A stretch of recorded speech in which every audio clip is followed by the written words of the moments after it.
Boa noite, doutor Eduardo. É um prazer ter o senhor na Liga, dando essa aula para a gente. E eu vou começar, antes de mais nada, falando o currículo dele. Para quem não conhece, o doutor Eduardo Jucá, ele tem doutorado em Clínica Cirúrgica pela Faculdade de Medicina de Ribeirão Preto. Ele fez a residência médica em neurocirurgia pela Faculdade de Medicina de Ribeirão Preto, USP. E ele fez a especialização em neurocirurgia pela Université Paris Descartes, Paris, França. Acredito que essa especialização seja de neurocirurgia pediátrica, né, doutor? Boa noite. Pode ficar à vontade, qualquer coisa, a gente está aqui. Obrigado, Aline, obrigado, pessoal da Liga Acadêmica Nacional de Neurocirurgia Pediátrica. Grande prazer estar aqui com vocês. Muito obrigado pelo convite para falar de um assunto que a gente gosta tanto, né? Para falar de neurocirurgia pediátrica. A gente tem acompanhado o trabalho da Liga e tem ficado muito feliz porque todo profissional tem um grande nível de satisfação quando vê o pessoal mais jovem aderindo, embarcando na sua área, na área que você gosta, na área que você tem como uma paixão, que você tem como uma causa praticamente, não é? Então a neurocirurgia pediátrica entrou muito cedo na minha vida profissional, vou contar um pouquinho dessa história aqui também, e é muito legal ver a Liga se organizando, interagindo muito com a nossa sociedade, não é? Que é a Sociedade Brasileira de Neurocirurgia Pediátrica, e saber que tudo isso foi começando bem devagar, a neurocirurgia pediátrica do nosso país se organizando desde a década de 90, hoje sendo uma das sociedades de neurocirurgia pediátrica mais bem conceituadas, mais reconhecidas no mundo inteiro, e uma consequência disso é conseguir engajar estudantes de graduação em medicina, como vocês que já compuseram aí uma liga associada, afiliada à SBNPED. Então, tudo isso é motivo de muita satisfação. A gente reforça o agradecimento por poder estar aqui debatendo, discutindo sobre o nosso campo de atuação. Eu vou pedir que qualquer dificuldade aí do som ou da imagem, ou qualquer pergunta, podem ir colocando, né? A Aline está aqui para dar toda a assistência a gente como mediadora. E o nosso tema hoje é bem amplo, né? Assim que a Carolina me convidou, Carolina aqui de Fortaleza, aluna nossa, que é membro da LAMPED, a gente pensou em um tema bastante amplo, justamente pela característica da audiência, não é? Que são estudantes de graduação em medicina, empolgados, animados com uma área, e a gente teve a intenção, então, de dar uma ideia bem geral e bem ampla sobre essa área. Então, daí o título, Neurocirurgia Pediátrica, Desafios e Perspectivas.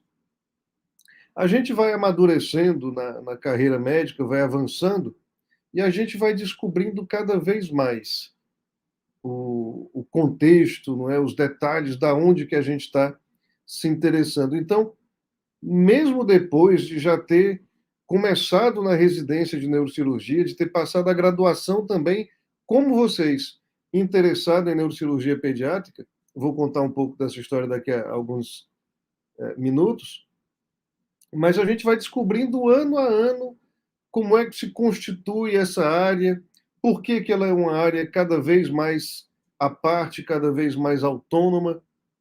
Então, foi isso que eu tive a vontade de passar para vocês quando a Carolina fez o convite, de passar um pouco da história da neurocirurgia pediátrica brasileira, passar um pouco de quais são os assuntos a que se dedica a neurocirurgia pediátrica e debater, no fim, sobre alguns desafios, algumas perspectivas. Então, é esse rumo que a gente vai tomar. Vou contar algumas histórias de cunho um pouco pessoal, porque eu acho que nisso a gente colabora muito, mostrando um pouco da trajetória. E quando a gente estuda neurociência, a gente descobre, né, que o storytelling é um recurso muito poderoso para a gente passar experiências, passar conhecimento. As coisas têm que fazer sentido, têm que caber dentro de um contexto. Então, eu vou compartilhar aqui alguns slides, compartilhar a tela, e vocês vão à vontade aí intervindo quando for necessário, tiver qualquer situação aí com a projeção ou enviando perguntas. Vou compartilhar aqui, a gente testou antes, Aline, mas eu vou pedir para você me confirmar quando der certo aí, tá? Certinho, doutor. Ah, apareceu aqui, peraí. Tá ótimo. Então, só me apresentando um pouco mais além do que a Aline já falou, eu sou neurocirurgião pediátrico aqui em Fortaleza, trabalho nos hospitais do Grupo Otto, no Sistema Único de Saúde, trabalho no Hospital Infantil Albert Sabin, um hospital unicamente pediátrico, com grande volume cirúrgico em termos de neurocirurgia. Atualmente coordeno o curso de medicina da Universidade de Fortaleza. E nas redes sociais está aqui o nosso Instagram e o nosso canal do YouTube. A gente procura fazer um pouco de divulgação na área de neurociência, na área de neurocirurgia pediátrica. A gente convida todo mundo aí a interagir. Esse assunto não é a neurocirurgia pediátrica, do que se trata, que campos abrange, por que ela é uma área cada vez mais autônoma, foi motivo de um vídeo recente no nosso canal. Está lá, quem quiser conferir, está um pouco resumido, um pouco do que a gente vai conversar hoje. E cada um de vocês, não é, estudantes de graduação, teve uma porta de entrada, teve algo que despertou o interesse na neurociência para chegar até uma liga de neurocirurgia pediátrica. Então, cada um começou a fazer os seus trabalhos, e eu queria dizer que nós também, a gente que já está um tempo adiantado aí, não é? Já passou pela graduação, pela residência, pela pós-graduação, pela subespecialização, e hoje está podendo dividir com vocês um pouco da experiência. A gente também começou lá na iniciação científica. Esse foi o meu primeiro trabalho lá no segundo ano da graduação na faculdade, em que a gente estudou efeitos comportamentais de inibidores de receptores opioides. Então, cada um vai ter a sua porta de entrada, vai encontrando mentores ao longo do caminho, e quem sabe, né? Quem sabe alguns dos que estão aqui vão estar com a gente em um futuro médio ou longo aí nos congressos de neurocirurgia pediátrica, apresentando trabalhos, ou já como neurocirurgiões ou como especialistas. E quem não prosseguir nessa área, garanto para vocês que o tempo na liga não é perdido, não. Tão bonito é o trabalho que vocês estão fazendo, que os benefícios vão ser levados para qualquer área que vocês forem. E como eu falei de mentores, eu queria mostrar aqui o professor Hélio Machado, lá da USP de Ribeirão Preto. Foi meu professor, a pessoa que me introduziu na neurocirurgia pediátrica. Eu fui monitor dele na graduação. Fui aluno de doutorado dele também, residente todo o tempo. Foi ele que organizou a minha ida para a especialização em neurocirurgia pediátrica na França. Então, cada um de nós vai encontrando esses mentores ao longo da vida e vai tendo muita gratidão. Não é importante você reconhecer esses role models, não é? Esses modelos de papel que você quer, de certa forma, imitar, mas na verdade é se inspirar e no prosseguimento da sua carreira. Então, alguns aspectos históricos da neurocirurgia pediátrica. 10 mil anos antes de Cristo, a gente tem evidências de trepanação em crânios de crianças encontrados no Irã. Com que objetivos? Muito difícil de falar, não é? Pulando aí para cerca de 400 anos antes de Cristo, Hipócrates, o pai da medicina, já recomendava descompressão e trepanações para o tratamento da hidrocefalia. Então, veja que as doenças que a gente trata, a hidrocefalia talvez seja a doença que a gente mais trata na neurocirurgia pediátrica, já eram conhecidas desde a antiguidade, representando um grande desafio aí para a medicina. Já no século XIX, a gente tem a figura desse grande pioneiro da neurocirurgia, Sir William McEwen, escocês, que conduziu a sua carreira lá na cidade de Glasgow. Tive a oportunidade de visitar a Universidade de Glasgow, onde tem lá expostos no museu vários instrumentos utilizados pelo William McKeown. Então, ele utilizava a localização neuroanatômica como adjuvante em cirurgias e fez a primeira drenagem de um abscesso cerebral em uma criança. Olha aí, um embrião da neurocirurgia pediátrica com a técnica moderna de craniotomia. Pulando agora para o início do século XX, quando Harvey Cushing, que a gente pode falar, o pai da neurocirurgia moderna, começou a fazer a parte mais consistente da sua atuação e também operava crianças. E aí tem esse trabalho que ele publicou numa revista bem geral, perceba, 1931, revista Surgery, Gynecology and Obstetrics, e ele publica esse trabalho, experiência com astrocitomas cerebelares, a revisão crítica de 76 casos. Então, uma casuística já grande para hoje, imagina para aquele tempo lá no começo do século XX, quando Cushing executou a maior parte, a parte mais consistente da sua atividade cirúrgica. Bom, e como é que nasce, então, a neurocirurgia pediátrica? Durante o trabalho de Cushing na Universidade de Harvard, em Boston, ele prestava assistência também no hospital pediátrico, no Boston Children's Hospital.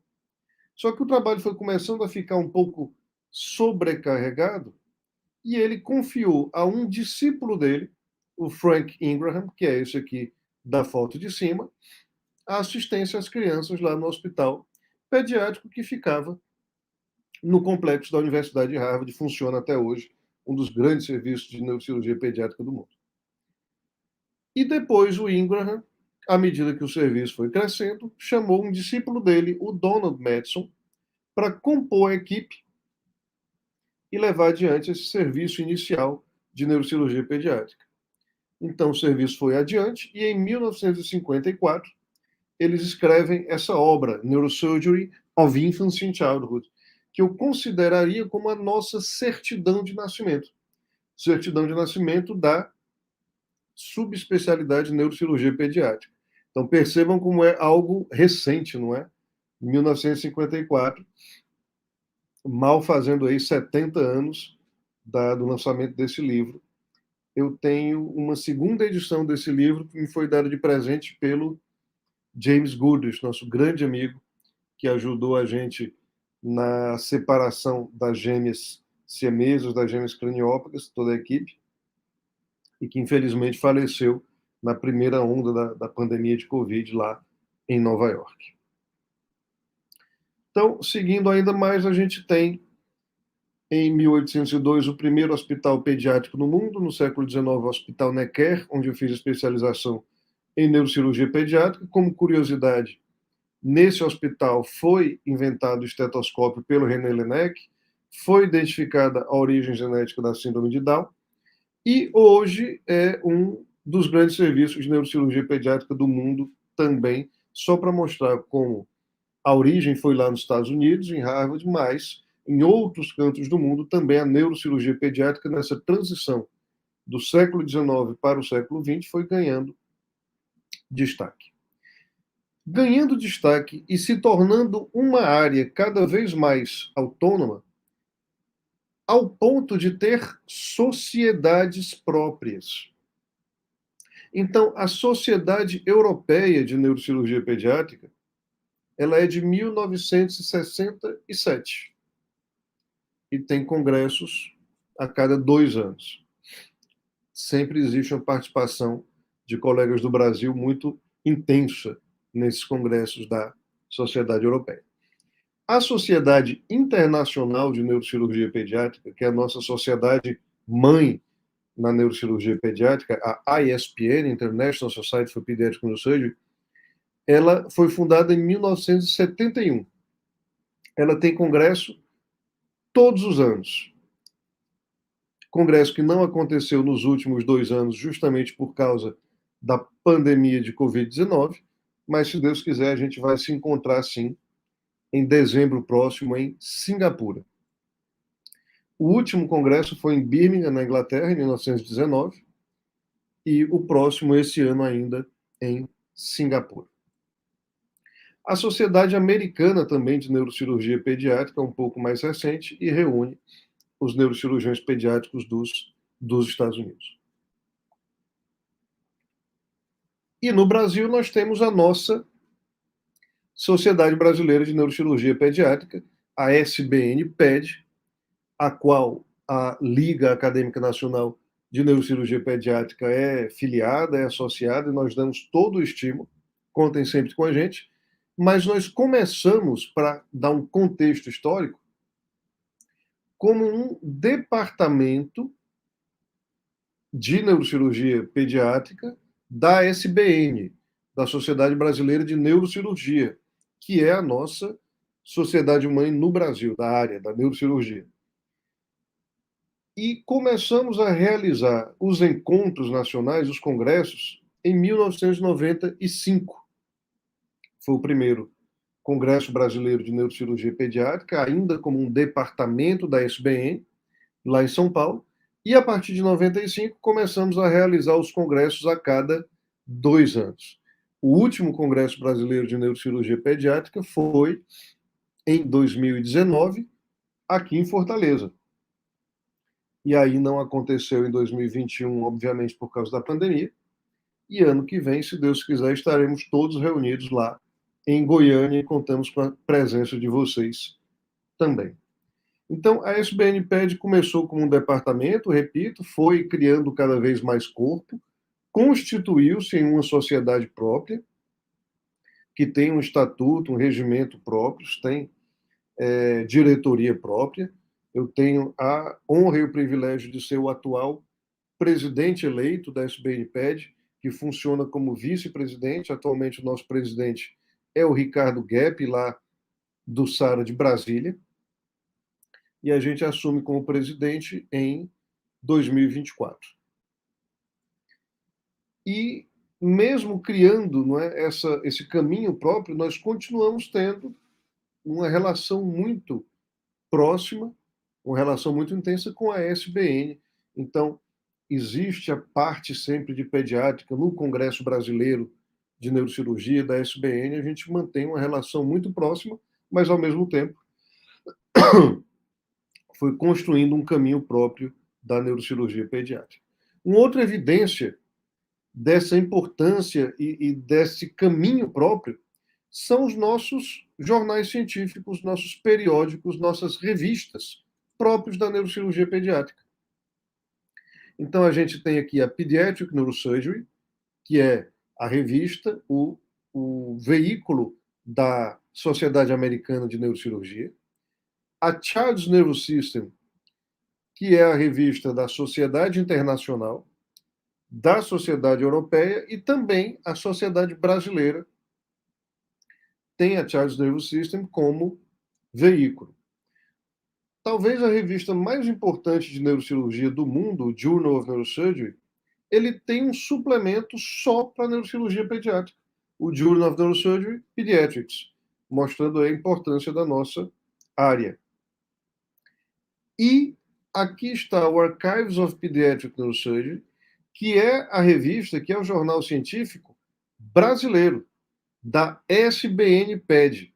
Ele é recente, mas já mostra uma consistência muito grande, recebe trabalhos científicos de neurocirurgiões pediátricos de todo o Brasil e até de colegas do exterior, e a gente convida vocês, sim, a submeterem seus trabalhos de iniciação científica com seus orientadores por todas as universidades aí do Brasil ao Archives of Pediatric Neurosurgery, que é a revista científica da Sociedade Brasileira de Neurocirurgia Pediátrica. Aqui é o nosso Hospital Infantil Albert Sabin, onde se concentra a neurocirurgia pediátrica aqui em Fortaleza, e alguns avanços ao longo da história permitiram que a nossa área fosse criando esse corpo, essa identidade, e se constituísse hoje como essa área tão de meios próprios, de recursos próprios, de importância tão grande para o cuidado da criança com doenças de tratamento neurocirúrgico. Nós utilizamos os avanços da neurocirurgia como um todo. A microcirurgia nós usamos bastante quando operamos, por exemplo, tumores cerebrais em crianças.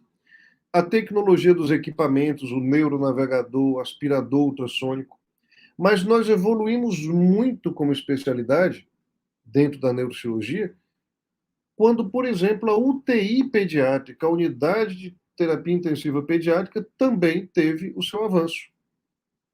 Quando a anestesia pediátrica, e sobretudo a neuroanestesia pediátrica, também avançou.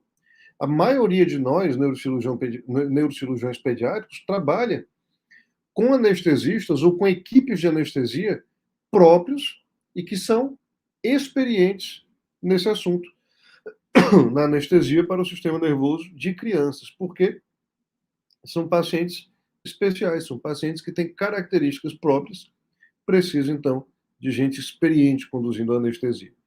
E nós temos essa característica, que é multidisciplinaridade, muito presente. Porque o neurocirurgião já não trabalha sozinho, imagina um neurocirurgião pediátrico. A gente precisa do neuropediatra, do pediatra, que é o centro do cuidado de saúde da criança, do pessoal de enfermagem, do pessoal de reabilitação, para que a criança recupere o seu desenvolvimento neurológico após uma intervenção cirúrgica. Então, a nossa área tem bastante relação com todas as outras áreas que se ocupam do tratamento do sistema nervoso da criança. O avanço tecnológico foi muito grande nos últimos anos, por exemplo, com neuronavegador, com equipamentos de radioterapia bastante localizada, radiocirurgia, aspirador ultrassônico, monitorização neurofisiológica intraoperatória, tudo que nos permite manipular o sistema nervoso da criança com o máximo de segurança. Então, o que eu dizia da multidisciplinaridade, a gente trabalha com a pediatria, a neurologia infantil, sinônimo de neuropediatria, a cirurgia pediátrica, urologia pediátrica, a anestesia pediátrica, a ortopedia, e fora da área médica, com a enfermagem, os profissionais de reabilitação, físio, TO, fonoaudiologia, psicologia, pessoal, assistente social. Então, tudo isso é muito importante, todos esses profissionais, todos esses colegas, para que o melhor cuidado seja providenciado para as nossas crianças. Mas se a gente é uma área com caminhos próprios, com meios próprios, com recursos próprios, e a gente se ocupa de pacientes muito especiais, que são as crianças, as doenças que a gente trata também são diferentes? Resposta: sim. Por exemplo, malformações congênitas. O neurocirurgião geral ou de adulto, ele acaba adquirindo uma experiência focada em malformações congênitas? Não. Malformação congênita vai ter a sua consequência na infância. Então, é assunto do neurocirurgião pediátrico. Infecções nas crianças e suas complicações. Por exemplo, empiemas, abscessos nas crianças. Os micro-organismos são diferentes daqueles encontrados nos adultos. Assuntos relacionados à prematuridade, por exemplo, a hemorragia peri- e intraventricular típica do prematuro. A hidrocefalia que acompanha essa hemorragia. O traumatismo crânioencefálico na criança tem características diferentes. Então, você tem, por exemplo, a fratura em bola de ping-pong não existe no adulto. No bebê existe. Tumores cerebrais na criança completamente diferentes daqueles do adulto. Os tipos são diferentes. No adulto, os mais frequentes são os gliomas, o glioblastoma é o mais frequente, e os meningiomas e as metástases, obviamente, em primeiro lugar. Na criança, nenhum destes. Nós temos na fossa posterior o meduloblastoma, o osteocitoma pilocítico e o ependimoma, e o glioma de tronco, ou seja, os 4 mais frequentes na criança ocorrem na fossa posterior, com todas as suas consequências técnicas e também em termos de desenvolvimento de hidrocefalia. Distúrbios circulatórios, como aneurisma de veia de Galeno. A epilepsia na criança tem causas totalmente diferentes das do adulto e técnicas cirúrgicas também aplicadas são diferentes na criança e no adulto. Ou seja, as doenças que a gente trata, além de tudo, têm características diferentes, por isso que a gente se constitui como uma área cada vez mais com necessidade de treinamento à parte. Eu vou me dedicar agora a descrever, depois desse contexto histórico, depois desse contexto das doenças principais e das nossas diferenças em relação à neurocirurgia geral de adulto, eu vou descrever algumas das doenças que a gente mais trata e quais são os desafios que elas nos impõem. E aí eu começo, sem sombra de dúvida, pela hidrocefalia, que é a doença principal que o neurocirurgião pediátrico enfrenta. Eu seria capaz até de dizer que a hidrocefalia pode ser uma via final comum para boa parte dos problemas em neurocirurgia pediátrica, que é a prematuridade da hidrocefalia, porque a hemorragia típica do prematuro bloqueia a circulação licórica da hidrocefalia. Tumores cerebrais na criança provocam hidrocefalia. Traumatismo craniano pode dar hemorragia, provocando hidrocefalia. Boa parte das malformações congênitas se manifestam através de hidrocefalia. Então, é a doença que a gente mais enfrenta. É importante reconhecer a hidrocefalia. E na imagem, alguns sinais importantes. Eu já começo aqui com uma ressonância em T2, com hidrocefalia. Importante esse sinal aqui, olha, o líquido invadindo o parênquima. Eu chamo isso aqui de transsudação transependimária. O líquido está tão hipertensivo que ele invade o parênquima. E isso exige um tratamento rápido para evitar riscos maiores. Então, a definição de hidrocefalia é muito importante a gente definir os conceitos, né? A maquinaria mental que a gente usa para pensar é muito parecida com o que a gente usa para falar, porque a gente pensa com palavras, a gente pensa com um discurso interno. Então, se eu não defino com palavras, eu não manipulo aquele conceito mentalmente. Se alguém disser para vocês, olha, eu sei o que é, mas eu não sei explicar, a pessoa não sabe o que é. Então, vamos definir hidrocefalia. E a definição talvez mais completa seja essa: aumento do volume de líquido cefalorraquidiano, com ocorrência de hipertensão intracraniana em algum momento da doença. Essa era a definição de que mais gostava o professor Christian Santos, foi meu professor no Hospital Necker, em Paris, na especialização em neurocirurgia pediátrica, um dos grandes neurocirurgiões pediátricos da história. É, portanto, um transtorno hidrodinâmico do líquor. É diferente de atrofia. Na atrofia cerebral, o líquido somente ocupa o espaço que era do cérebro atrofiado. É diferente de ventrículo-megalia. Ventrículo-megalia é o ventrículo grande. Mas eu posso ter um ventrículo grande sem necessariamente hipertensão intracraniana. E aí eu não chamo de hidrocefalia. Quando eu tenho a hidrocefalia, qual é o objetivo da cirurgia? É transformar um ventrículo grande em um ventrículo pequeno? Não. É controlar a pressão, porque é a pressão que comprime o cérebro e traz os riscos de atraso do desenvolvimento neurológico, de problema visual, problema cognitivo, nos casos mais extremos até de óbito. Então, o objetivo é controlar a pressão. E aqui alguns sinais muito típicos da hidrocefalia no lactente. São sinais que a gente precisa reconhecer praticamente de imediato. Então, a macrocrania ou macrocefalia, porque na criança, no lactente, o perímetro craniano vai avançando, ao contrário do adulto, que já tem as suturas fundidas, não tem mais crescimento craniano. A fontanela abaulada, o olhar desviado para baixo, a gente chama isso de olhar do sol poente, uma exacerbação da rede venosa do escalpo, porque há problema de retorno venoso devido à pressão elevada. E está aqui uma arma muito importante para a gente fazer o diagnóstico precoce, não só da hidrocefalia, como de outros problemas neurocirúrgicos da criança, do lactente, que é a medida do perímetro craniano. A medida do perímetro craniano deve fazer parte da puericultura normal.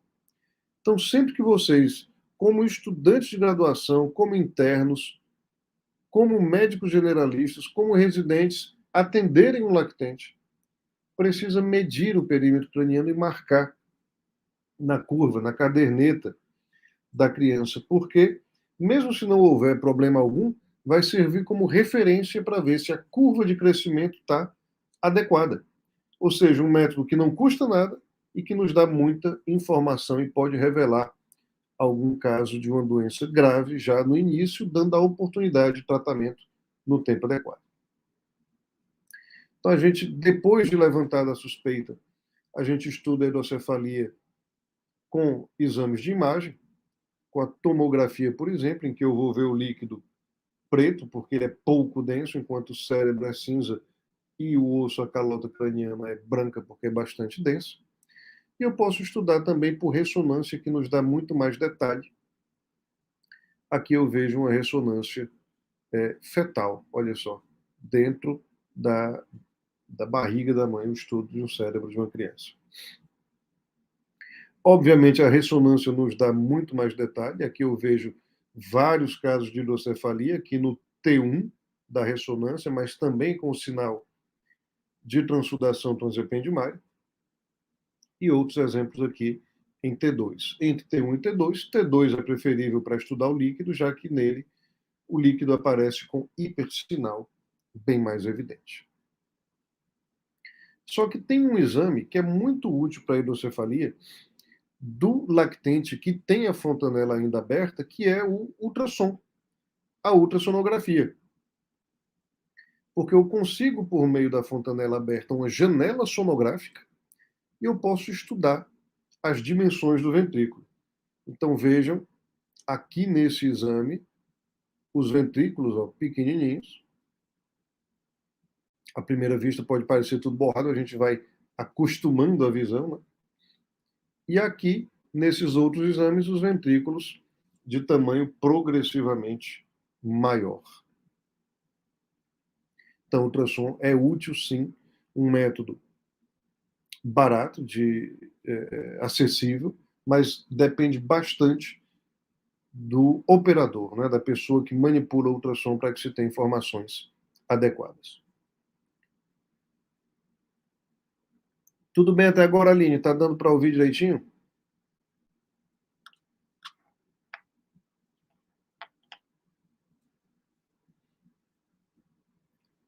A gente sempre fica com medo de ter caído e não está sabendo, né?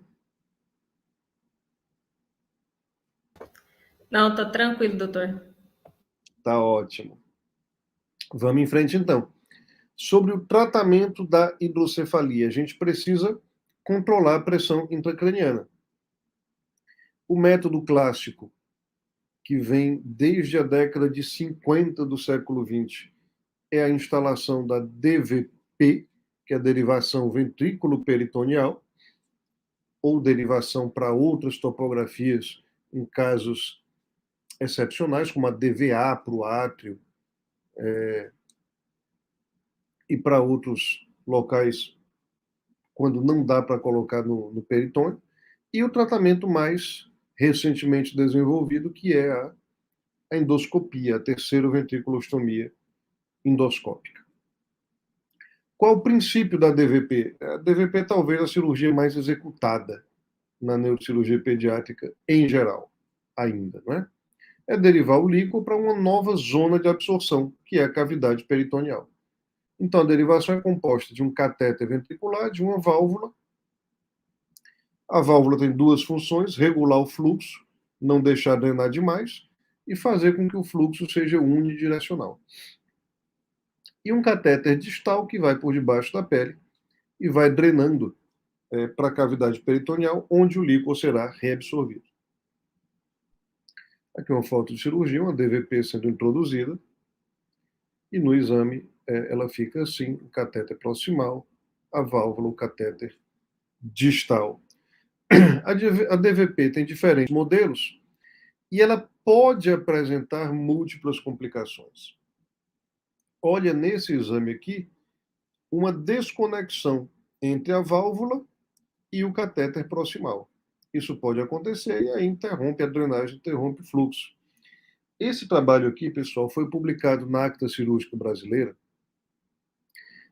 É um dos meus trabalhos de monitoria com o professor Hélio Machado na neurocirurgia pediátrica. Análise de 150 casos consecutivos de DVP lá na USP Ribeirão.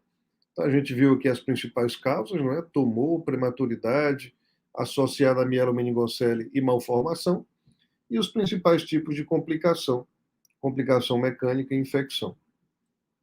Um trabalhinho simples e que fica como estímulo, não é? Para quem quiser produzir e fazer artigos aí, ainda na graduação. É uma boa oportunidade quando você encontra um orientador que te dá apoio, que te dá encorajamento. Então, olha aqui as complicações da DVP. Aqui, ela drenou demais. Está aqui o catéter da DVP dentro do ventrículo. E aí, como drenou demais, o cérebro descolou do espaço subdural e criou uma coleção subdural de cada lado. Olha só. Aqui eu tenho plexo coroide obstruindo o catéter ventricular. Aqui o líquido extravasou para debaixo da pele, e aqui também. Uma complicação abdominal nessa figura aqui, é um cisto peritoneal, porque o peritônio não absorveu o líquido. Essa complicação dessa foto aqui é bastante antiga, quando o catéter calcificava, né? Hoje em dia, o material dos catéteres já não acontece essa complicação. E por isso, porque acontecem as complicações da DVP, é que foi desenvolvida a endoscopia, a terceiro ventriculostomia endoscópica, que é uma foto de uma cirurgia. A gente vai olhando no monitor, e no monitor a gente entra no terceiro ventrículo. Aqui a gente está vendo os corpos mamilares por cima. Quem gosta de neuroanatomia, todo mundo que está em uma liga de neurocirurgia, a gente entende que gosta de neuroanatomia.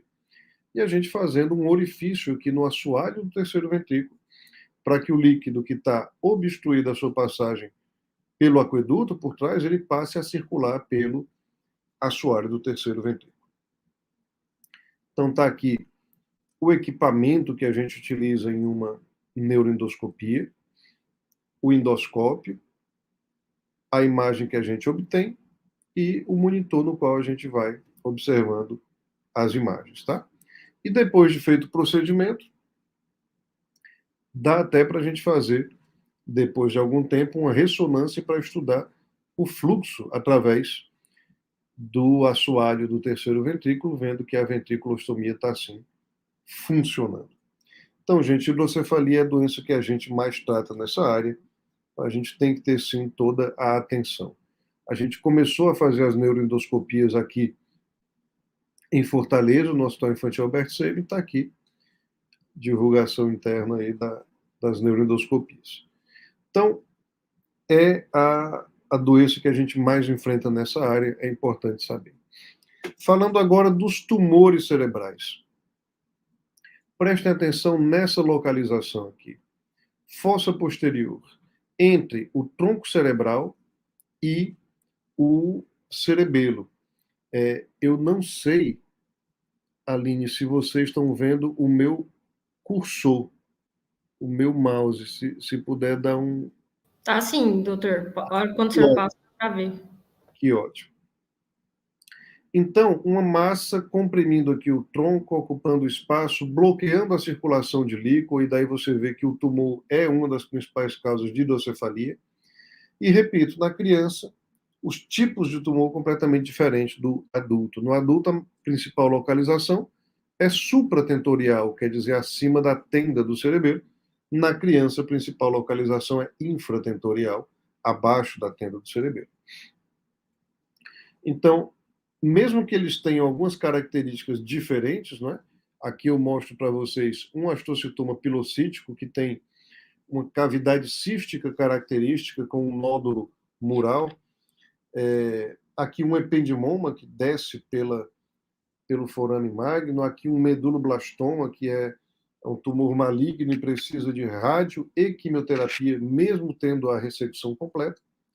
E aqui uma foto de cirurgia mostrando a lesão brotando aí entre os dois hemisférios cerebelares. Esse trabalho a gente publicou há algum tempo já, tentando identificar quais pacientes, dentre aqueles com hidrocefalia e tumor de fossa posterior, eles precisariam de uma DVP, de um tratamento específico para a hidrocefalia.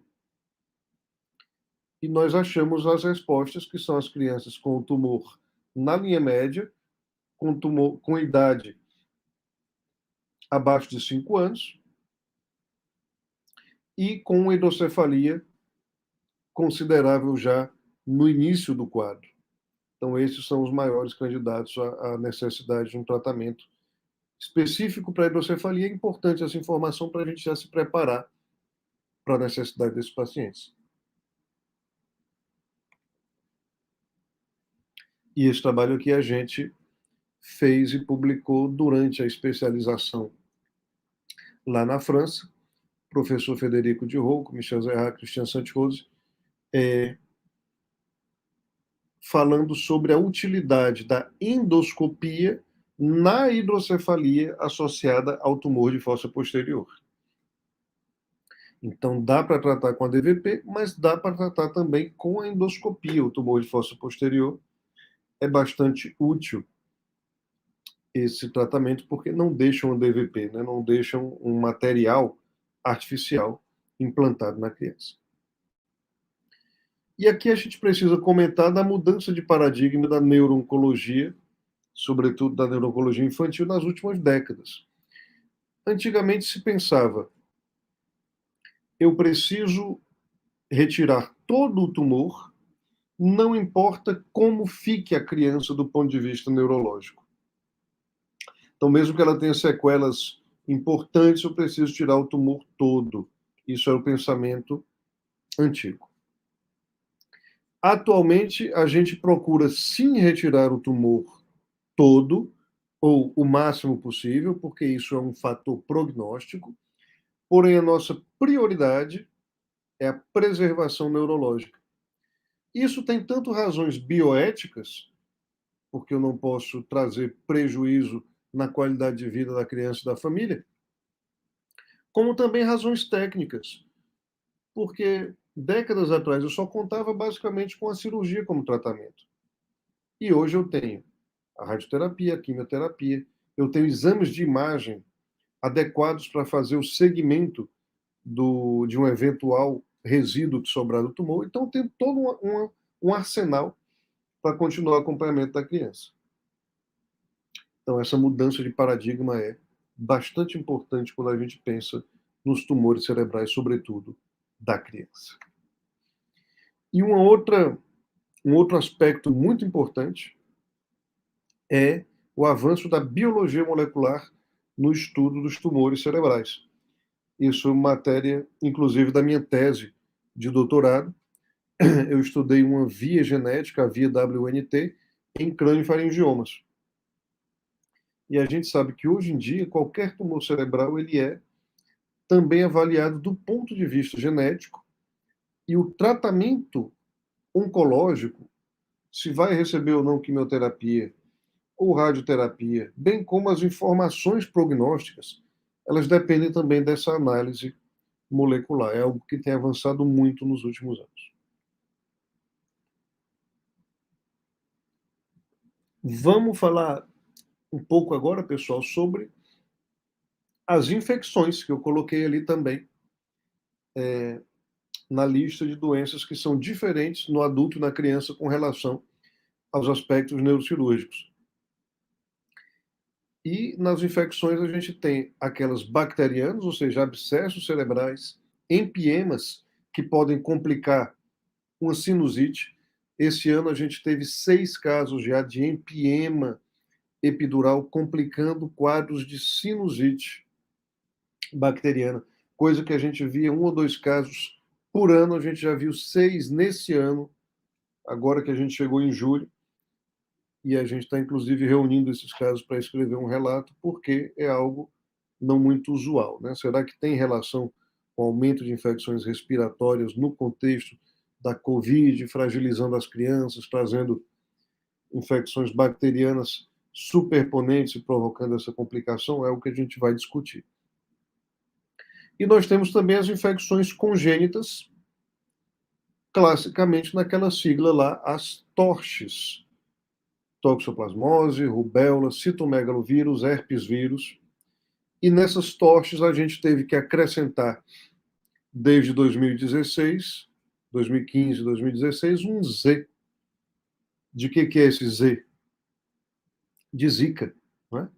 Além da toxoplasmose, rubéola, citomegalovírus, herpes, agora a gente tem o Zika vírus, que provocou uma quantidade muito grande de casos de microcefalia nos anos 2015, 2016, principalmente, num contexto que a gente chamou de síndrome congênita associada ao Zika, em que a gestante com a infecção pelo Zika, o vírus passava para o feto e provocava uma encefalopatia muito grave. A gente pode ver aqui nessa tomografia calcificação, atrofia, apagamento dos sulcos e giros, tudo isso em consequência da infecção pelo Zika.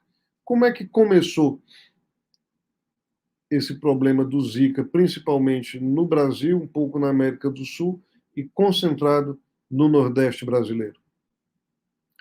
Provavelmente, o vírus que já circulava na Oceania, na Malásia, na Polinésia, há várias décadas, chegou ao Brasil nas competições esportivas de 2014, colocando aí a Copa das Confederações, a Copa do Mundo, e no Brasil sofreu uma mutação de modo a provocar essa doença tão grave, fetal. E achou no Brasil um terreno fértil para se proliferar o Zika vírus, porque ele usava o mesmo vetor, o Aedes aegypti, de outras doenças que já eram endêmicas aqui, como a dengue, como a chikungunya. E o Zika passou a usar o Aedes aegypti como vetor, como veículo para infectar também as pessoas, os humanos, e a doença em geral leve, uma virose em que 80% dos infectados não apresentavam nem sintomas, porém, nas gestantes, o vírus era capaz de infectar o feto e causar uma encefalopatia muito grave. Então, a coincidência temporal do Zika com esse aumento de casos de microcefalia levou à suspeita da associação. Está aqui um artigo no New England Journal of Medicine mostrando essa associação. E o primeiro espécime cerebral do qual foi analisado o tecido e confirmou a associação foi de uma criança aqui do estado do Ceará, que a análise do cérebro dela foi a óbito, comprovou aí a associação da microcefalia com a infecção pelo Zika. Então, um desafio muito grande que se impôs aos profissionais de saúde que lidavam com o sistema nervoso da criança. Uma destruição muito importante do parênquima cerebral, destruição neuronal, vacuolização, calcificação grosseira, e as crianças com a microcefalia e com sequelas neurológicas muito importantes. Aqui em Fortaleza e nas capitais do Nordeste, nas cidades grandes, a gente teve que se organizar em grupos, né, de profissionais de saúde para prover a essas crianças o cuidado que elas precisavam. Aqui uma foto da nossa equipe grande aqui em Fortaleza. E a equipe de saúde local teve que trabalhar tanto na assistência às crianças e às famílias, como também na produção de conhecimento, para a gente poder explicar para o mundo o que estava acontecendo aqui.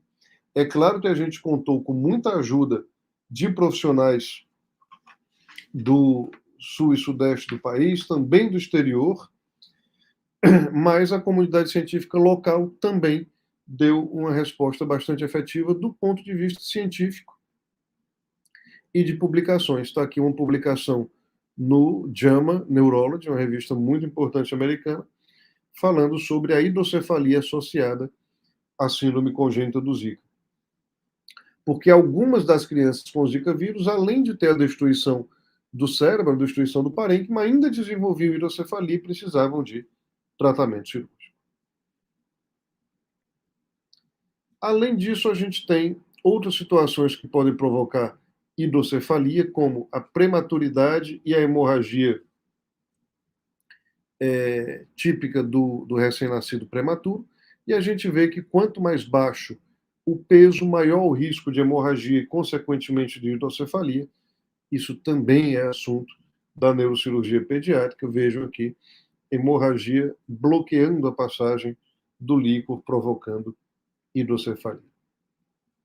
Um outro assunto muito importante para nós são as cranioestenoses, que são o fechamento precoce de uma ou mais suturas cranianas com consequente deformidade craniana e compressão cerebral.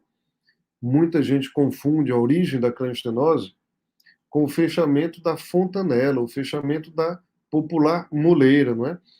E o que tem a ver a muleira com a cranioestenose? Nada.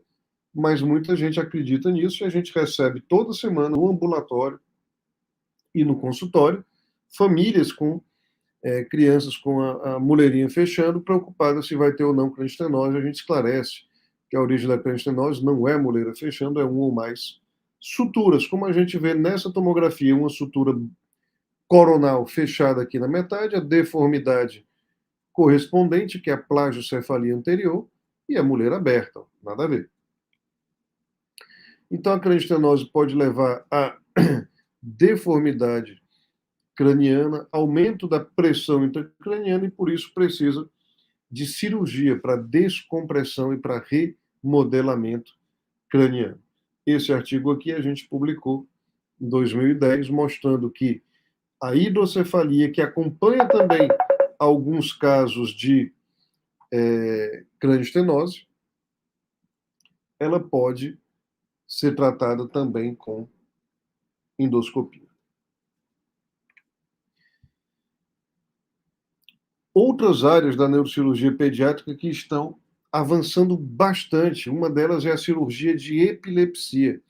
Desde o finalzinho do século XX e ganhando muito destaque aí, já no século XXI, a cirurgia da epilepsia, que a gente pode classificar como uma cirurgia funcional. Ela não é anatômica, não é?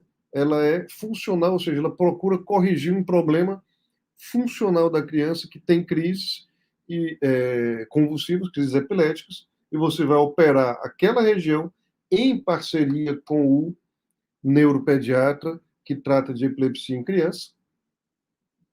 Você identifica a área e pode propor uma cirurgia para ressecção da área epileptogênica.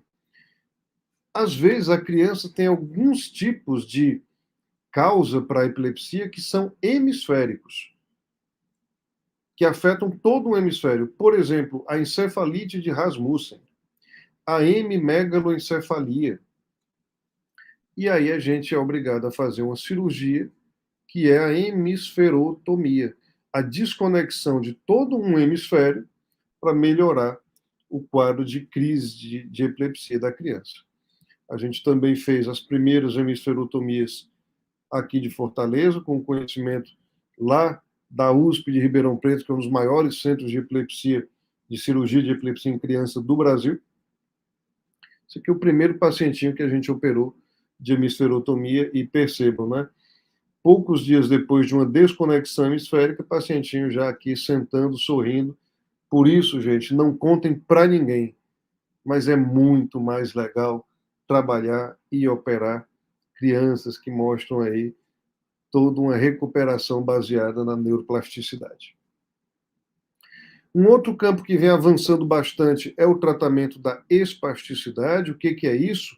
É a rigidez característica da síndrome do neurônio motor superior.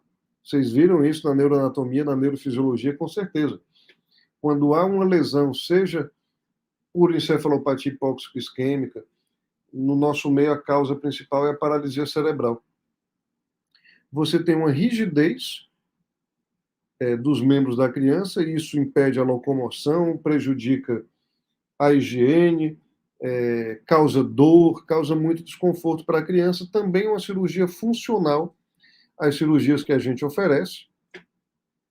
E aí você pode ter tratamentos globais ou focais, permanentes ou temporários. E você tem exemplos aqui nesse quadrinho para cada um dos tipos. Eu tenho bombas implantáveis que vão liberando medicação que combate a espasticidade. Posso aplicar toxina botulínica direto no músculo espástico da criança. Posso fazer neurotomias, quer dizer, Eu faço a secção de um nervo quando o músculo está muito rígido e posso fazer a risotomia dorsal seletiva, uma cirurgia na caldequina, cortando aí o arco reflexo exacerbado, atuando nas raízes posteriores. Está aqui um exemplo de uma risotomia dorsal, em que a gente atua na caldequina, fazendo uma secção seletiva das raízes que dão espasticidade. Essa é uma técnica um pouco mais antiga, em que a gente faz uma abertura grande.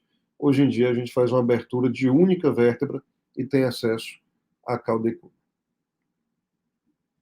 E esse é um trabalho que a gente publicou com a nossa casuística inicial de risotomia dorsal seletiva lá no HC da USP de Ribeirão Preto, mostrando uma melhora da espasticidade em todos os grupos musculares das 7 primeiras crianças.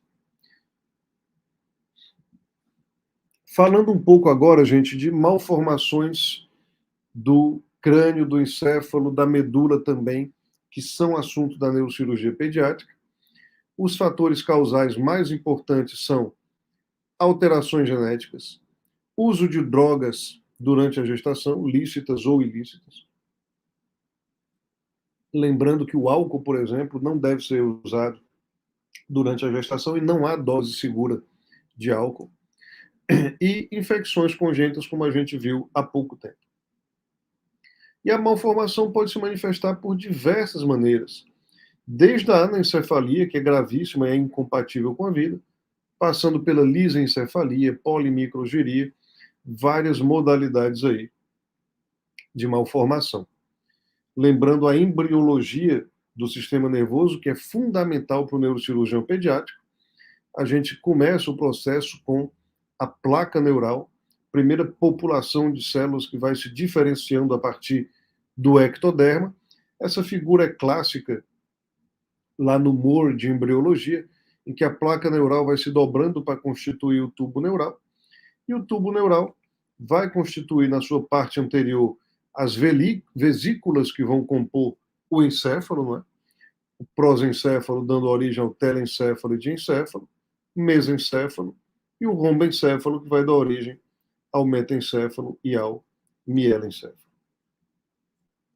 Dentre as malformações, a mielomeningocele é a que mais ocupa o nosso tempo e os nossos esforços. Ela é um defeito de fechamento do tubo neural, geralmente na região lombar ou lombosacra. Classicamente precisa fazer a cirurgia no primeiro dia ou no segundo dia de vida da criança, porque senão vai infeccionar aquele local, porque é o sistema nervoso aberto para o ambiente. Então a gente faz a cirurgia e fecha a medula, depois fecha a pele. Porém, de alguns anos para cá, o tratamento com cirurgia fetal vem se desenvolvendo, sobretudo a partir desse estudo MOMS, que é clássico, Management of Myelomeningocele Study, que mostrou que a cirurgia fetal é vantajosa. Nós aqui do nosso grupo de Fortaleza trouxemos a técnica para cá a partir do contato com o grupo pioneiro do Brasil, que é o grupo lá de São Paulo, do professor Antônio Moron, do professor Sérgio Cavalheiro, do professor Maurício, e o nosso grupo teve contato e fez, então, os primeiros casos de cirurgia fetal para mielomeningocele, uma equipe grande. Aqui em Fortaleza, em várias capitais do Brasil, já é acessível. A gente começou aqui em 2019. A encefalocele também vem de um defeito de fechamento do tubo neural, mas dessa vez não na medula, mas no crânio. Está aqui um encefalocele, passou por uma correção cirúrgica na região occipital de uma criança. A gente pode falar também da deformidade de Chiari, em que o cerebelo passa através do forame magno. A malformação de Dandy-Walker, em que há um grande componente cístico na fossa posterior. A holoprosencefalia, em que o prosencéfalo não se divide. Então, existe um ventrículo único, um tálamo único, não tem a divisão entre os hemisférios, também é uma malformação grave. Tudo isso é assunto da neurocirurgia pediátrica. Eu vou passar rapidamente agora, vocês já devem ter tido uma aula sobre isso, se eu não me engano, com o Ricardo Oliveira, Mas, quando eu falo de malformações, eu não posso deixar de falar do principal caso de malformação do sistema nervoso que a gente teve no nosso país, que foram as gêmeas craniópagas, não é? Unidas pela cabeça e pelo cérebro, que nasceram aqui em Fortaleza. E quem atua em enfermaria pediátrica sabe do hábito que a gente tem de fazer um bonequinho com a luva, né, e dar para a criança brincar. Bom, aqui, veja, eu encontrei esses dois balõezinhos aqui, como se fossem duas cabeças unidas, no quarto das crianças. O pai delas tinha feito essa bolinha aí para elas brincarem, né? Só para exemplificar uma forma como a própria família, né, via e buscava uma solução para esse problema que aconteceu pela primeira vez no nosso país. Então, a primeira vez que aconteceu uma cirurgia no mundo com um sobrevivente foi em 1952, e um só dos irmãos sobreviveu até a idade de 12 anos. E aqui no Brasil, o primeiro caso que foi tratado cirurgicamente foi em 2018, aqui uma ressonância mostrando a união do cérebro, uma ressonância fetal ainda, que as crianças, por volta de um mês de vida, e uma ressonância depois que nasceram, mostrando aqui a união dos cérebros, né? E, sobretudo, mais grave, o compartilhamento da circulação venosa, da drenagem venosa entre os dois cérebros. O seio sagital superior, que é a drenagem mais importante, compartilhado aqui em um grande seio circular. Então, esse é um dos grandes desafios da separação de gêmeos craniópatas. Bom, a gente não tinha experiência nenhuma aqui na separação de gêmeos craniópatas, então, como era um caso especial, eu resolvi pedir ajuda e levar o caso para o lugar onde eu me formei e onde eu tenho como um dos melhores serviços de neurocirurgia pediátrica do país, que é a USP de Ribeirão Preto. Está aqui o HC de Ribeirão. E a gente foi muito bem recebido, muito bem acolhido pelo professor Hélio Machado, pelo Ricardo Oliveira, pelo Marcelo Volpon, toda a equipe de lá, que abraçou o caso, a causa, e passou a conduzir. Nós estivemos presentes durante todo o tratamento, todas as cirurgias, participando, mas se não fosse a equipe de Ribeirão, o sucesso que aconteceu não seria possível. Muita gente junta ajudando, né? Mas a experiência de Ribeirão também não existia, porque no Brasil foi o primeiro caso. Então a gente decidiu, todo mundo, pedir ajuda para a pessoa que mais tinha conduzido casos de separação de craniópagos no mundo. Essa pessoa era o nosso amigo James Goodrich, neurocirurgião pediátrico, frequentava bastante os congressos aqui no Brasil, pessoa muito generosa, muito amiga da neurocirurgia pediátrica brasileira, uma figura, gente, veterano de guerra do Vietnã, colecionador de livros antigos, me deu 2 livros de presente antigos de neurocirurgia pediátrica, e, além de tudo, tornou-se um torcedor do Fortaleza Esporte Clube. Está aqui a prova, né? Posso provar. E, infelizmente, James Goodrich nos deixou nessa terrível pandemia de Covid, faleceu em 2019, na primeira onda em Nova York, deixando aí muita, muita saudade para todos nós, seus colegas e amigos. E aí o planejamento foi feito em 4 etapas. As cirurgias foram conduzidas com a ajuda, inclusive, de moldes trazidos pelo James Goodrich dos Estados Unidos. Aqui a primeira cirurgia, vejam, as 2 crianças com a necessidade aí de 2 equipes de anestesia, tudo duplicado. Primeira cirurgia foi bem sucedida, está aqui já elas depois da segunda cirurgia na UTI, olha, com celular, inclusive, mania das crianças de hoje em dia, mas dos adultos também, não é? Terceira cirurgia também foi bem sucedida, e finalmente chegou o dia, está aqui a equipe lá de Ribeirão, a gente que fez parte dessa equipe aí por 15 anos durante a nossa formação, e o James Goodrich, que por um descuido colocou aqui uma camisa do Corinthians, olha só. E chegamos finalmente à 4ª e decisiva cirurgia de separação, Está aqui uma foto da equipe completa na véspera da cirurgia, e essa camiseta foi mandada fazer pela família das meninas, deu de presente para a gente. Olha que símbolo interessante, né? O símbolo do infinito aí, o infinito de possibilidades que elas teriam se a cirurgia desse certo. A cirurgia levou 20 horas, bastante longa, e no dia seguinte a gente pôde ver, então, finalmente o objetivo atingido, aqui 3 horas da manhã, né, depois do procedimento. Essa foto aqui estampou a capa de todos os grandes jornais do país depois da separação, e satisfação aí de ter as duas, uma em cada colo, depois de toda essa luta que levou todo o ano de 2018 aí, em 4 etapas. Tá? Bom, tentando sintetizar nesses minutos finais os desafios principais para a neurocirurgia pediátrica, depois de passar por todas as áreas aí que nos interessam, eu colocaria esses como principais: a integração dos serviços em escala mundial, e isso é feito por iniciativas importantes, por exemplo, da ISPN, Sociedade Internacional de Neurocirurgia Pediátrica, que sempre está promovendo o contato entre os serviços mais avançados e serviços que precisam de ajuda, promovendo o networking. Isso sempre acontece nos encontros anuais e durante todo o ano aí pelos meios de comunicação de que a gente dispõe hoje em dia. O foco no desenvolvimento cognitivo e funcional das crianças.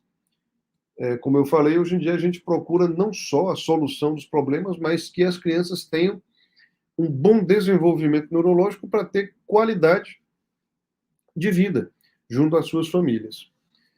E a assimilação de novas modalidades terapêuticas. Por exemplo, a neuroendoscopia vem se desenvolvendo bastante, usada cada vez mais.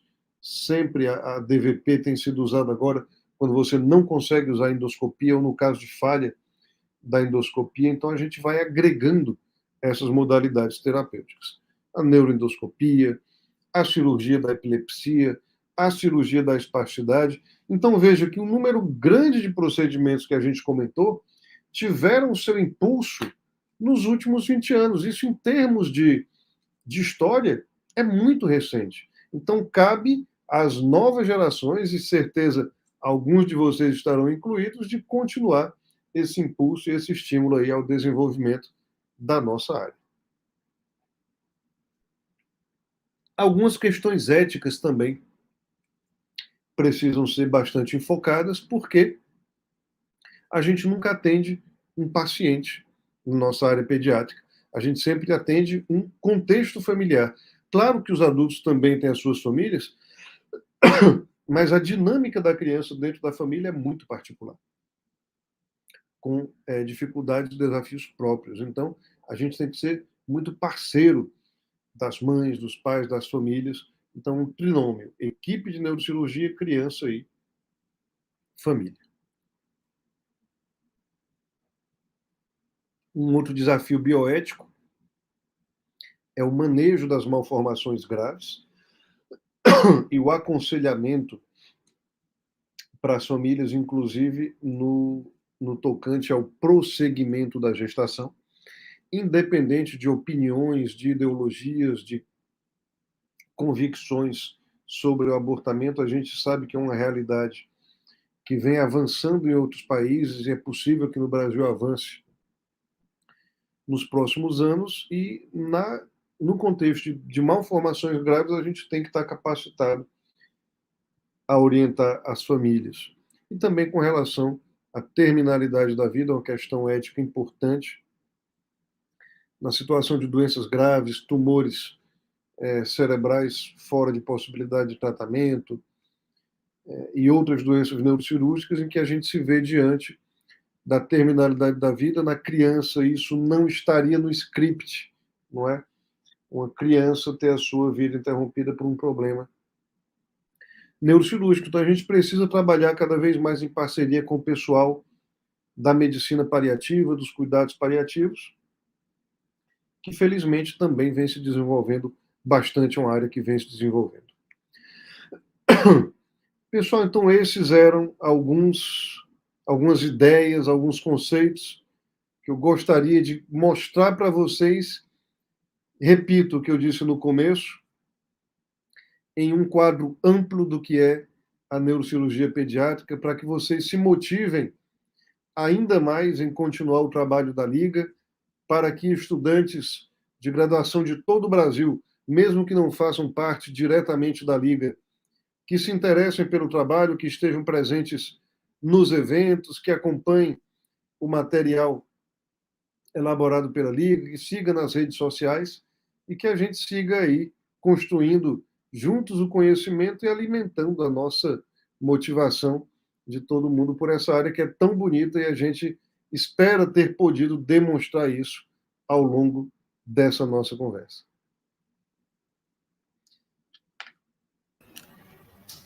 Maravilhosa aula, doutor Eduardo. Alguém tem perguntas para fazer? Inclusive, tem algumas já no chat. Posso fazer elas para o senhor? Pode, eu não tenho acesso aqui, mas você vai mediando. Aliás, ótima mediação, viu, Aline? Obrigado aí pela assistência. Obrigada. Pode fazer as perguntas, essa é uma parte fundamental. Eu vou fazer a minha primeiro, né? Que eu fiquei curiosa em relação, porque a maioria das neoplasias pediátricas, elas têm essa preferência pela área infratentorial. Tem alguma explicação em relação a isso ou não tem? Já temos um conhecimento que não é total, mas que já é avançado, e alguns indícios muito fortes que tudo é por uma situação embrionária, não é? As células que desenvolvem no cérebro mais cedo as neoplasias, ou seja, acontecem na criança, por uma distribuição embriológica, elas estão ali na fossa posterior, não é? O meduloblastoma, que é o tumor maligno mais frequente na fossa posterior, ele é um tumor de células embrionárias. Então, nada mais lógico do que ele aparecer na criança. Então, isso é importante. A resposta total ainda não existe, mas esses indícios aí vão levando a gente a ter uma explicação mais aproximada. E do ponto de vista técnico, isso muda tudo. O acesso para a fossa posterior é diferente para a região supratentorial. Então, realmente, o neurocirurgião pediátrico precisa ter um treinamento específico, porque é diferente. Verdade. A outra pergunta é a Carolina que perguntou até, se o senhor tem notícia das ex-siamesas. Obrigado pela pergunta, Carol. A gente tem contato, sim. Elas estão se desenvolvendo, não é? Com a ajuda das terapias de reabilitação. Já estão em Fortaleza há muito tempo, depois do tratamento, e a gente tem essa satisfação aí de ter podido proporcionar, né, junto com a equipe muito grande, a possibilidade de elas terem essa vida aí, independente uma da outra, coisa que era impossível antes. Imagina, até para transportar as crianças era uma coisa muito complicada, não é, Aline? A gente tem, quem quiser ir lá no YouTube da TV Folha, por exemplo, tem algumas matérias muito interessantes do pré, não é? Então, até para o transporte era difícil. Então, foi uma jornada bem desafiadora, mas eu acho que a chave do tratamento foi a união. União de muita gente para separar duas pessoas, né? Então, gente dos Estados Unidos, lá o Goodrich, a equipe do Goodrich veio na última cirurgia. O cirurgião plástico, o Warren Tepper, a anestesiologista dele veio, a enfermeira da equipe dele veio. Então, e o pessoal lá de Ribeirão, da equipe da cirurgia plástica lá da USP Ribeirão também. Então, uma união aí de muita gente para poder separar as crianças. E acabou que trouxe a experiência para o Brasil, né? De Sim, certa forma, né? Então, isso foi muito bom. E já houve mais 2 casos, se eu não me engano, né? Houve um caso em Brasília e, por uma coincidência, a gente estava executando as cirurgias no momento em que estava sendo preparado o tratamento das crianças de Brasília. Então, o neurocirurgião lá de Brasília, o chefe da equipe, o Benício, veio para cirurgias em Ribeirão enquanto preparava a lá de Brasília. Então, uma corrente do bem, né? Outra pergunta também. Em relação à subespecialização, é necessário fazer o fellow para ser neurocirurgião pediátrica? Olha, que pergunta interessante e importantíssima, né? Para quem está gostando da área, já vai pensando para o futuro. É importante, sim, fazer um treinamento específico. E eu acho que ao longo de toda a nossa fala, da nossa aula, ficou claro que as doenças são específicas e que o treinamento específico é importante. Agora, o modo, ele ainda varia. No meu caso pessoal, durante a residência, eu já ficava muito ali junto do Dr. Hélio, do Ricardo, junto à neurocirurgia pediátrica. Mas depois que eu acabei a neurocirurgia, a residência em neurocirurgia, eu ainda fiz mais um ano de fellow em Ribeirão, lá no meu próprio serviço. Depois, a especialização em Paris. O doutorado foi na área. Então, tudo muito concentrado. Existem alguns serviços no Brasil que oferecem fellow, e aí, de cabeça, correndo o risco de cometer injustiça, mas já vou pedindo desculpa, mas eu vou citando a própria USP de Ribeirão Preto, a Unifesp, Goiânia. Goiânia, lá com o Paulo Ronaldo e a equipe maravilhosa dele, Rio Grande do Sul, lá em Porto Alegre, com o Jorge Bise. Então, vários serviços no Brasil. Me desculpem os amigos do serviço que eu não citei, mas é só para responder aqui a pergunta, e mais vão surgir, não é? É um sonho ter também um serviço com formação aqui em Fortaleza. Os residentes aqui de Fortaleza já rodam com a gente, mas a gente não tem um fellow ainda, quem sabe no futuro a gente tenha. E pode ser feito também no exterior, né? Vários bons serviços no exterior têm tradição de acolher brasileiros. No próprio Nequer, onde eu fiz a especialização, o doutor Hélio Machado, que foi o meu professor, meu mentor, fez lá no Nequer, lá nos anos 80. O Ricardo Oliveira, lá de Ribeirão também, a Tatiana Protzenko, do Rio de Janeiro, o Márcio Marcelino, de Brasília. Todo esse pessoal fez treinamento no Nequer. O Marcelo Volpon, meu amigo querido lá de Ribeirão, fez em Birmingham o fellow dele em neurocirurgia pediátrica. Professor Sérgio Cavalheiro e Paulo Ronaldo fizeram em Marsella com o Maurice Schultz. Então, a Simone Rogério, minha querida amiga de Belém do Pará, fez com o professor Di Rocco na Itália. Então, tem muitos neurocirurgiões pediátricos brasileiros que fizeram a formação no exterior, outros fizeram a formação no Brasil, e esse fellow é muito importante. Outra dica bem legal, o curso latino-americano de neurocirurgia, obviamente que ele não se compara à extensão de um fellow, mas ele é importante porque ele sintetiza conceitos de neurocirurgia pediátrica em 3 etapas, em anos diferentes. E aí você conclui as 3 etapas, você tem um certificado do curso. A última etapa que aconteceu foi aqui em Fortaleza também. A gente teve o último congresso e o último curso que aconteceram. Foi em abril. Ia ser em 2020, foi adiado por 2 anos, né? Aconteceu em abril agora, aqui em Fortaleza. Foi excelente o curso, foi muito legal. Importante essa pergunta. Inclusive, tinha sido assim, uma das perguntas que a Carolina tinha feito, que quais são os lugares do fellow aqui no Brasil e se vale a pena sair do país. Aí o senhor já até respondeu, mas a parte B eu vou até fazer de novo. O senhor acredita que vale a pena sair do Brasil para fazer fellow? Ou... Olha, a resposta é sim, mas com uma série de considerações. Eu não estou dizendo com isso que os fellows aqui do Brasil não são de altíssima qualidade e que você pode fazer uma formação de nível muito elevado nos fellows do Brasil. Pode sim, né?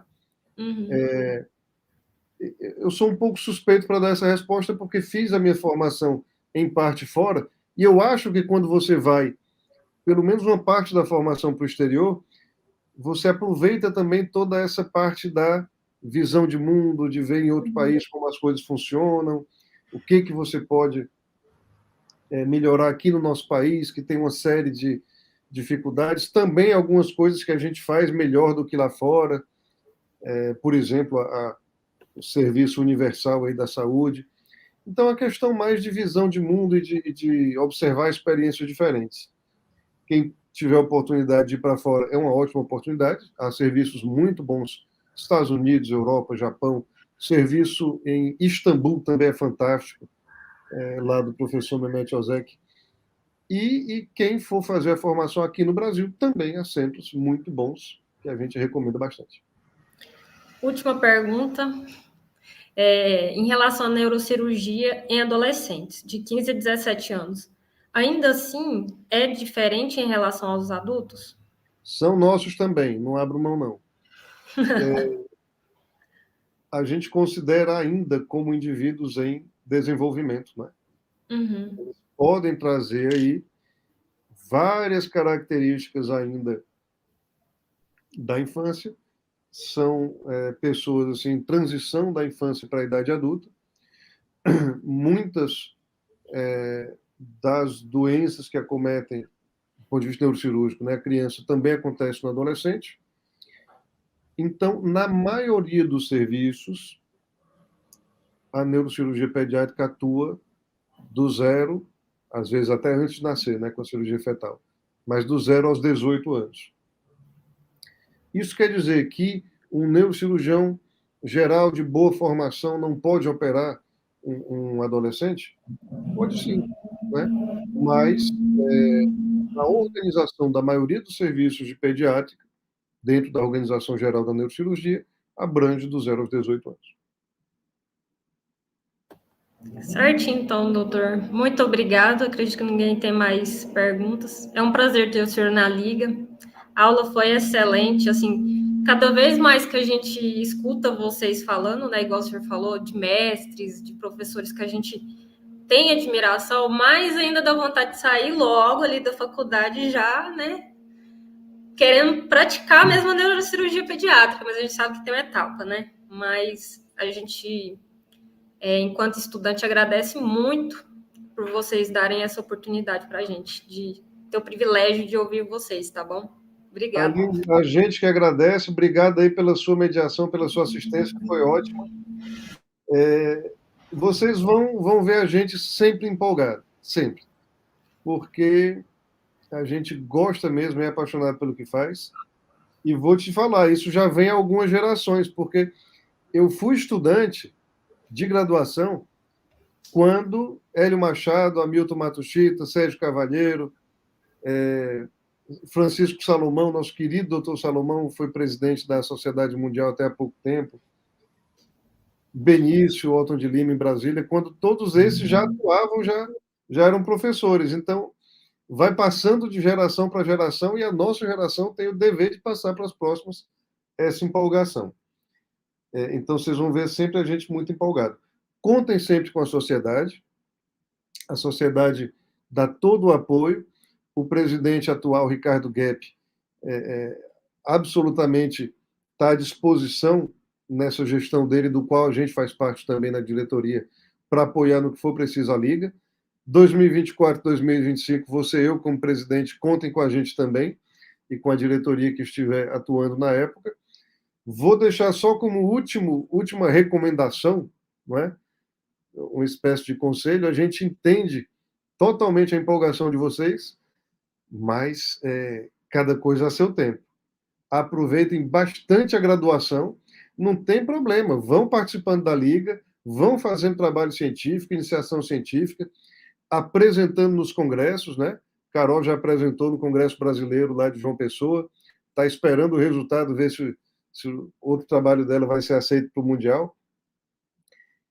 Então, vão sim tomando contato com essa nossa área que é tão legal, mas vão aproveitando a graduação, porque a gente tira da graduação o mais importante, Não são as técnicas que a gente vai utilizar, mas é como ser médico. E isso aí é da graduação. Aí, durante a residência, você vai aprender as técnicas específicas da neurocirurgia e na neurocirurgia pediátrica vai aprender aquilo que se dedica exclusivamente à criança, não é? Mas na graduação você aprende a ser médico. Isso é importantíssimo, tá? Contem sempre com a gente. Bom restinho de semana. Grande abraço. Até mais, doutor.